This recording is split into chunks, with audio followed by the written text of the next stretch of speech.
بسم الله الرحمن الرحيم. الحمد لله رب العالمين، والصلاة والسلام على النبي الأمين محمد وآله وصحبه أجمعين، أما بعد. قال الله تعالى بعد أعوذ بالله من الشيطان الرجيم: وسارعوا إلى مغفرة من ربكم وجنة عرضها السماوات والأرض أعدت للمتقين الذين ينفقون في السراء والضراء والكاظمين الغيظ والعافين عن الناس والله يحب المحسنين. صدق الله مولانا العظيم.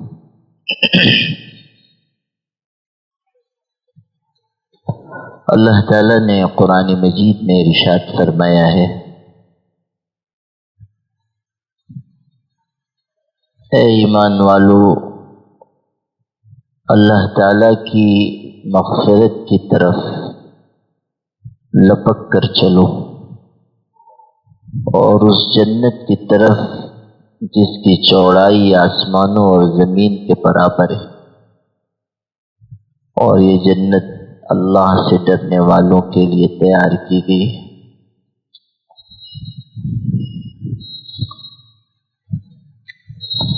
پھر اس سے اگلی آیت میں اللہ تعالیٰ نے متقی بندوں کی چند صفات بیان فرمائی۔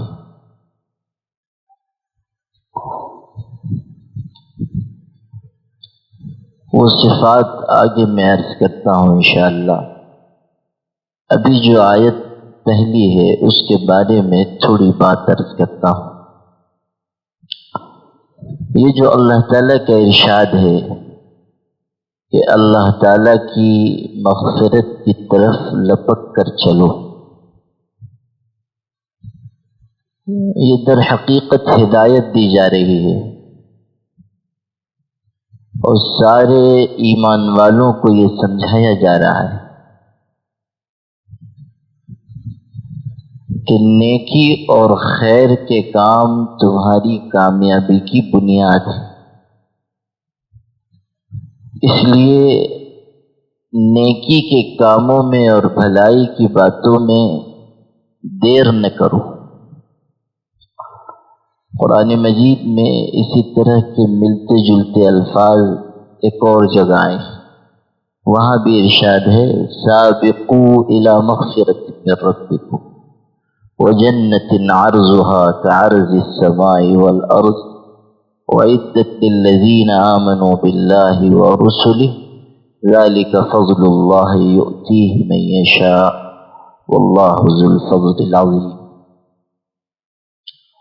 وہاں پر یہ الفاظ ہیں کہ اللہ تعالیٰ کی مغفرت اور جنت کی طرف دوسروں سے آگے بڑھنے کی کوشش کرو۔ یعنی جس طرح انسان دنیا میں یہ کوشش کرتا ہے کہ میں مال اسباب میں اس سے بڑھ جاؤں، میں عہدے اور منصب میں اس سے آگے نکل جاؤں، میں اس سے زیادہ شہرت حاصل کر لوں، میں اس سے زیادہ دنیا کی چیزوں کو اکٹھا کر لوں۔ اسی طرح انسان خیر کے کاموں میں ایک دوسرے سے آگے بڑھنے کی کوشش کرے، جنت کی طرف، اللہ تعالیٰ کی مغفرت کی طرف لپکنے کی کوشش کرے۔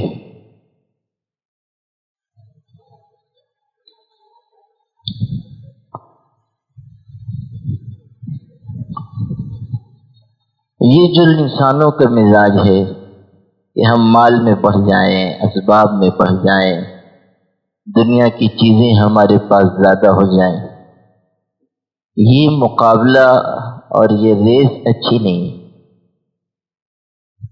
اس میں تو انسان نقصان اٹھائے گا، دوسروں سے حسد کرے گا، دوسروں کی ترقی کو روکنے کی کوشش کرے گا، دوسروں کو نیچا دکھانے کے لیے اوچھی حرکتیں کرے گا، مال اور اسباب دنیا میں تنافس نہیں ہے، یعنی اس میں ایک دوسرے سے آگے بڑھنے کی کوشش نہیں کرتے، جو ملا ہے اس پر انسان قناعت کرے۔ یہ نہیں ہے کہ اللہ سے اور نہ مانگے، اللہ تعالیٰ سے مانگنے میں کوئی حرج نہیں۔ قرآن پاک میں دعا سکھائی گئی، ربنا آتنا فی الدنیا حسنہ، اللہ ہم کو دنیا میں بھی خوب بھلائی عطا فرما، بہتری عطا فرما، آخرت میں بھی بہتری عطا فرما۔ تو اللہ تعالیٰ سے تو انسان مانگے لیکن مقابلہ نہ کرے، کسی سے دنیا کے سلسلے میں ریس نہ لگائے۔ یہ نہ ہو کہ اس کا مکان بن رہا ہے تو اب اس سے اونچا ہمارا مکان بنے، یہ نہ ہو کہ اس نے سواری خرید لی تو اب اس سے بہترین سواری میرے پاس ہو، یہ نہ ہو کہ اس کا کارخانہ بن گیا تو اب میرا اس سے بڑا کارخانہ بن جائے۔ اس لیے کہ اگر انسان دنیا کے سلسلے میں ہوس اپنے دل میں پالتا ہے تو یہ حرص و ہوس کبھی ختم نہیں ہوگی اور اسی میں زندگی انسان کی بیت جائے گی۔ حدیث پاک میں ہے، لا يملأ جوف ابن آدم الا التراب ويتوب الله على من تاب، کہ انسان کے پیٹ کو، یعنی حرص اور لالچ کے پیٹ کو، انسان کے پیٹ کو قبر کی مٹی کے علاوہ کوئی چیز پر نہیں کر سکتی، بھر نہیں سکتی۔ یہ نہیں ہوگا کہ انسان کو یہ مل جائے تو وہ قناعت کر لے، یا اس سے اچھی چیز مل جائے تو اس پر قناعت کر لے، وہ اور تلاش کرے گا۔ حدیث میں یہ بھی ہے کہ اگر کسی کو ایک وادی بھر کر سونا مل جائے، اور ایک روایت میں ہے کہ 2 وادیاں بھر کر سونا مل جائے، تو وہ تیسری وادی کی تلاش کرے گا۔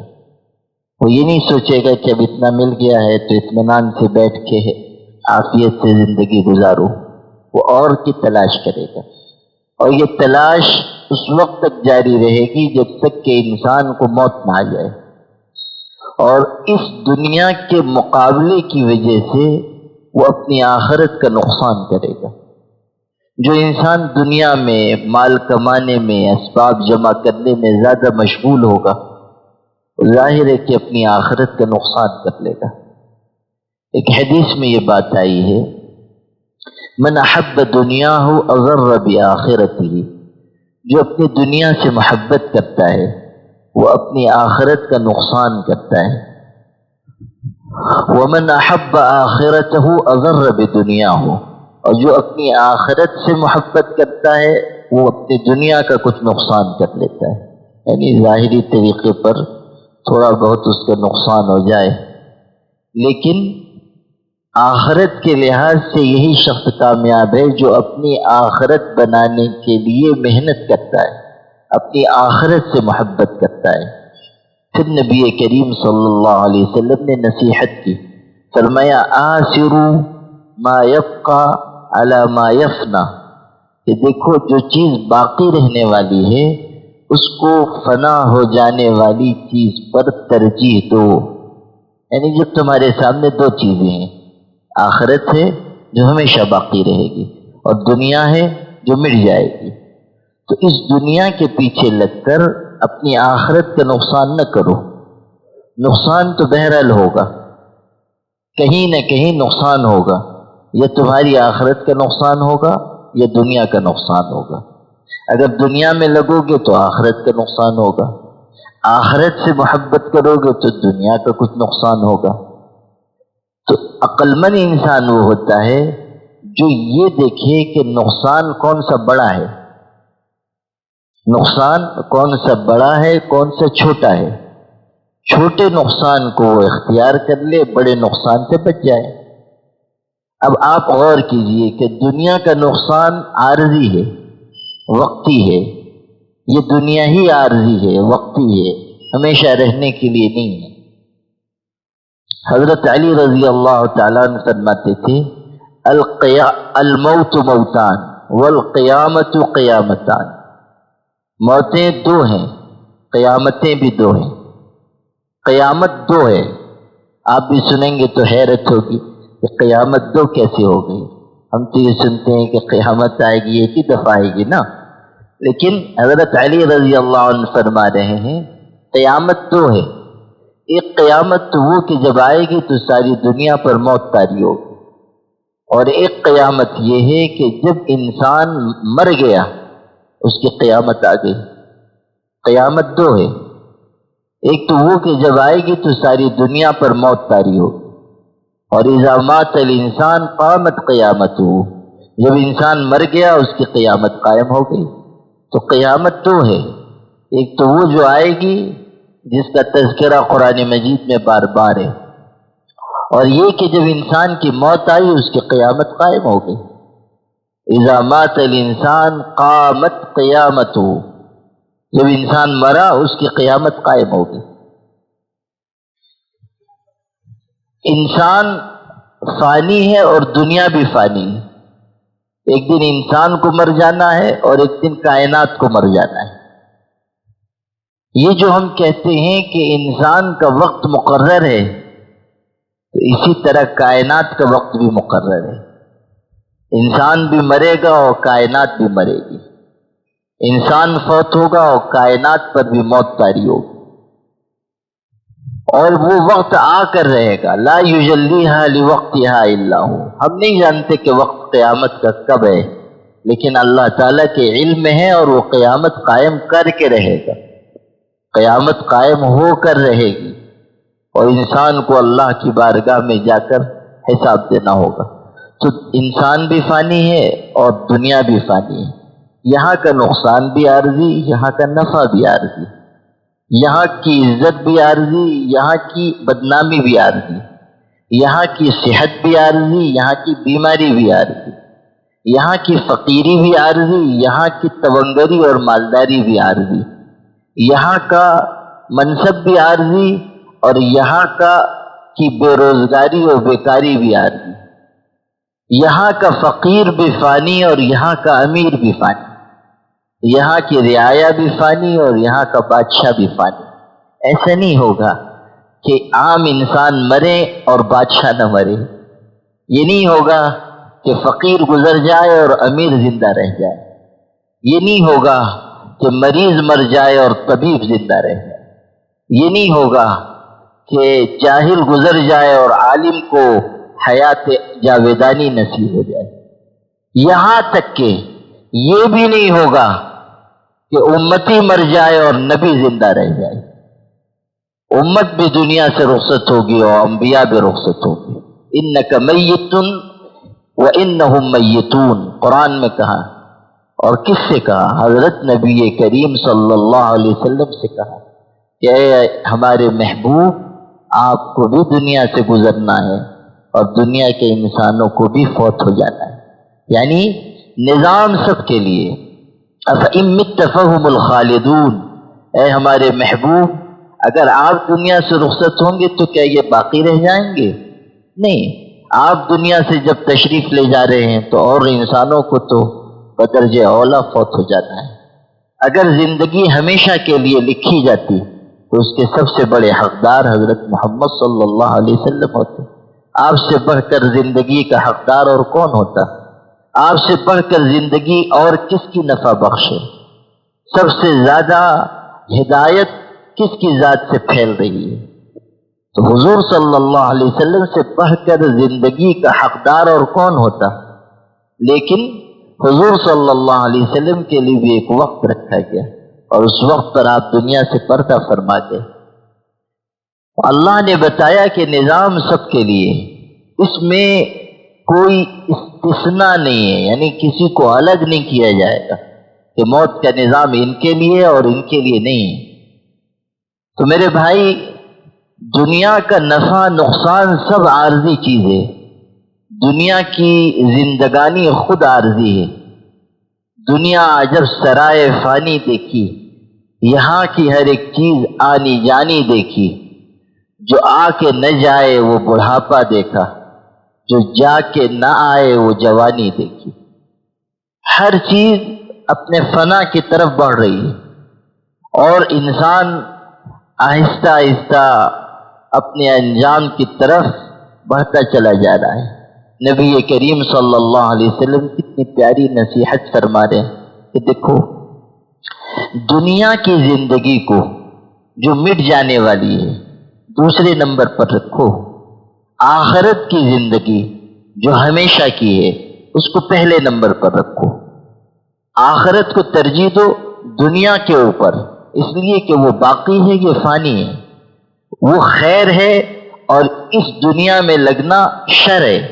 اگر تم اس دنیا میں لگو گے اور آخرت کو فراموش کر دو گے، اس سے بڑھ کر نقصان کی بات اور کچھ نہیں۔ تو فآثروا ما يبقى على ما يفنى، نصیحت کی جا رہی ہے کہ آخرت کے بنانے پر زیادہ توجہ دو۔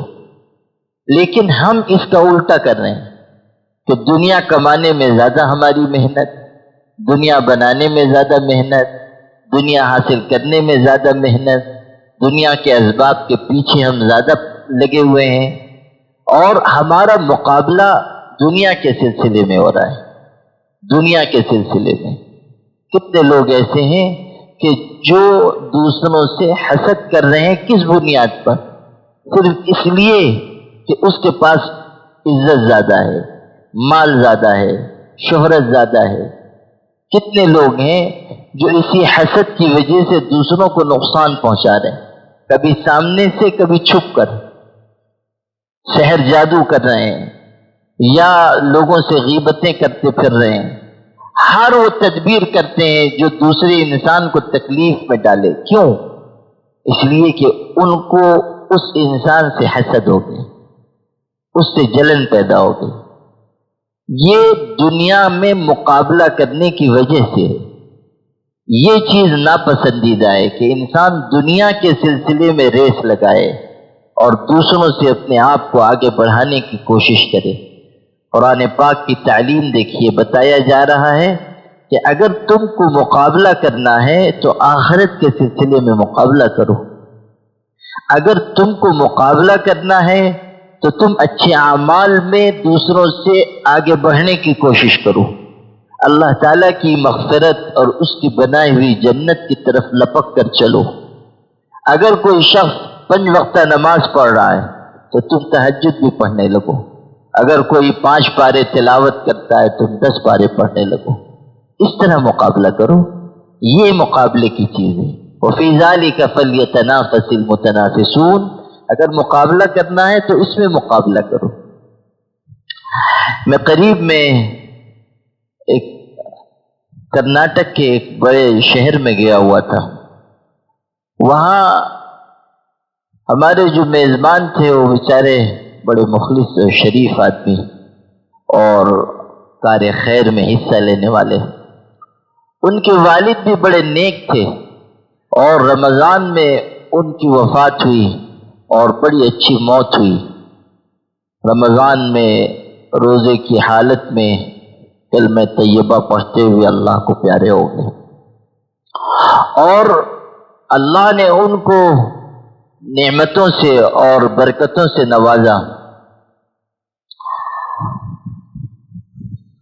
آپ سے میں عرض کرتا ہوں کہ آج ان کی اولاد، پھر اولاد کی اولاد، سب خوشحالی کی زندگی گزار رہے ہیں۔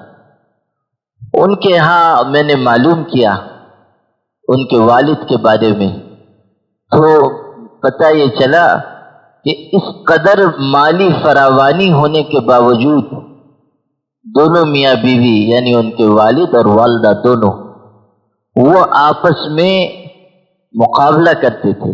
دونوں میاں بیوی مقابلہ اس طرح کرتے تھے کہ ہم میں سے قرآن مجید کون زیادہ پڑھے گا، اور دونوں تلاوت کی کثرت کرتے تھے۔ تو ان کے گھر والوں نے، ان کے پوتے نے مجھ کو بتایا کہ دادا میاں کو ہم نے خود دیکھا کہ دادی سے تلاوت کا مقابلہ ہو رہا ہے، اور گھر میں پڑھنے کا ان کو موقع نہیں ملا، اور کاروبار بڑا تھا اس میں مشغول ہوتے تھے۔ تو اس وجہ سے کہ ہار نہ جائیں، وہ جب آتے تھے اپنے کاروبار سے، کار میں بیٹھ کے آ رہے ہیں تو کار میں بھی تلاوت کرتے تھے تاکہ ان سے شکست نہ ہو جائے۔ اور ان کی تلاوت بڑھ نہ جائے. اندازہ کیجیے، ایک مشغول آدمی ہے، کاروباری شخص ہے، مال کی وسعت ہے، خوشحالی ہے، لیکن یہ صورتحال ہے کہ قرآن مجید کی تلاوت کے سلسلے میں میاں بیوی آپس میں ریس لگائے ہوئے کہ وہ آگے بڑھ جائیں گے یا یہ آگے بڑھ جائیں گے. اور یہ نہیں کہ یہ رمضان میں ہو رہا ہے، یہ چند مہینوں کے لیے ہو رہا ہے، زندگی کے آخر تک یہ معمول رہا. اور اعمال خیر پر جمنے کی برکت یہ ہوئی کہ ایسی اچھی اور پاکیزہ موت نصیب ہوئی. اور صرف یہ نہیں کہ یہ پاکیزہ موت نصیب ہوئی، بلکہ اللہ نے ایسی خوشحالی سے ان کو نوازا کہ آج ان کی اولاد، اولاد کی اولاد سب نہایت خوشحالی اور فراوانی کی زندگی گزار رہے. اللہ تعالیٰ نیکی کی برکت سے نوازتا ہے اور نعمتوں سے مالا مال فرماتا ہے. اللہ کی عجیب شان ہے. ایسا نہیں ہے کہ انسان اپنی آخرت بنانے میں لگے گا تو وہ دنیا میں فقیر اور لاوارث ہو جائے گا. نہیں، اللہ تعالیٰ اس کو دنیا اپنے خزانے سے عطا فرمائے گا. اللہ تعالیٰ نعمتوں سے مالا مال فرمائے گا. حضرت مولانا قاسم نانوتوی رحمۃ اللہ علیہ بہت بڑے عالم و بزرگ گزرے ہیں اور دارالعلوم دیوبند کے وہ بانی تھے. دارالعلوم میں ایک دن وہ تھے مدرسے میں، وہ ایک امیر شخص آئے اور انہوں نے چاہا کہ حضرت کو نذرانہ پیش کریں، اور بہت سارا پیسہ وہ لے کر آئے تھے اور حضرت کی خدمت میں پیش کیا. حضرت نے معذرت کر دی، کہا کہ نہیں، ہم قبول نہیں کریں گے. اور انہوں نے اصرار کیا لیکن یہ انکار کرتے رہے. وہ بیچارہ چلا گیا، لیکن جاتے ہوئے اس نے یہ کیا کہ وہ جو سارے پیسے لے کر آیا تھا، حضرت کی جوتیاں رکھی ہوئی تھیں، اس نے جوتی میں وہ سارے پیسے رکھ دیے، نوٹیں سب جوتی میں رکھ کر چلا گیا. تو جب حضرت اٹھے اور جانے لگے اور ان کے شاگرد یا خادم نے جوتی رکھی سامنے، اس میں نوٹیں بھری ہوئی تھیں، اور حضرت نے پیر آگے بڑھائے تو پیر پیچھے کھینچ لیا. اور اس وقت ان سے کہا، اپنے خادم سے یا شاگرد جو تھے ان سے کہا کہ دیکھو، دنیا دار بھی دنیا کماتے ہیں لیکن وہ دنیا کے پیچھے بھاگتے ہیں اور دنیا ان کو اپنے پیچھے ذلیل کرتی ہے. اور ہم کو بھی اللہ دنیا دیتا ہے مگر اس طرح قدموں میں ڈال کر دیتا ہے. اللہ تعالی ہم کو بھی دنیا کی نعمت سے مالا مال کرتا ہے. تو ایسا نہیں ہے کہ انسان فقیر اور محتاج ہو جائے گا. اللہ تعالیٰ انتظام فرمائے گا اور اللہ تعالیٰ عزت کی روزی دے گا، لیکن آخرت انسان کے پیش نظر رہے. اصل میں یہ بات اس لیے بھی مجھ کو یاد آ گئی کہ جو قصہ میں نے ابھی سنایا اس میں ایک اور بات عرض کرنے کا دل چاہتا ہے. وہیں ایک صاحب نے مجھ سے یہ ذکر کیا، امیر کبیر شخص ہیں وہ بھی، انہوں نے مجھ کو بتایا کہ ان کے والد کا انتقال ہوا اور جو وراثت کی تقسیم ہونے لگی اس میں کچھ اختلاف ہو گیا بھائیوں کے درمیان، اور عام طریقے پر ہو جاتا ہے. تو کافی بڑی رقم کی بات تھی، تقریباً 2 کروڑ کی بات تھی یعنی، اور جو حصہ بکھرا ہوا کافی امیر کبیر لوگ، تو اور جو حصہ ہوا وہ تو سب بھائیوں میں تقسیم ہو گیا.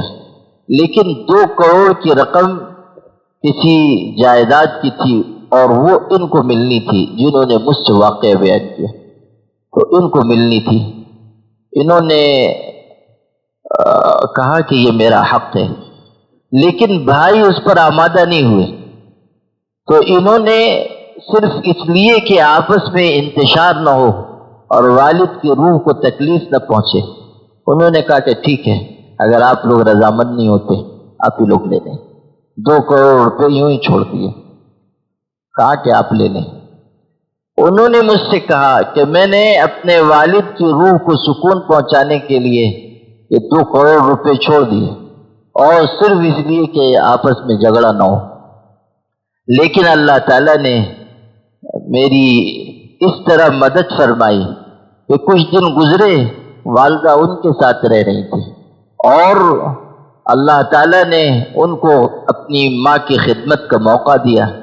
کہنے لگے کہ کچھ وقت گزرا تو ایک زمین جو میرے والد نے خریدی تھی اور وہ والدہ کو انہوں نے تحفے میں دی تھی، والد گزر گئے، اچانک اس زمین کا کچھ اتا پتہ نہیں تھا، نہ کاغذات تھے، کچھ معلوم نہیں، اور یہ بھی ہم کو پتہ نہیں کہ وہ زمین ہے، والدہ کے ذہن میں بھی نہیں رہا، چونکہ کافی مالدار لوگ تھے۔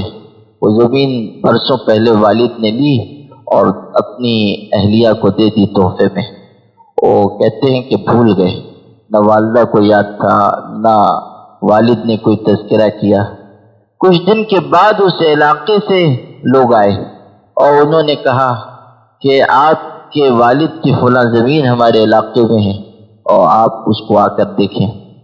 یہ گئے، زمین کو دیکھا، پھر تلاش کیا گیا کاغذات کہاں ہیں، اور اللہ کی مہربانی سے کاغذات بھی مل گئے۔ اور والدہ کو یہ یاد آیا کہ ہاں تمہارے والد نے زمین خریدی تھی اور اتنے سال پہلے، 40-45 سال پہلے مجھ کو تحفے میں دی تھی، اور میرے ذہن سے بھی نکل گیا۔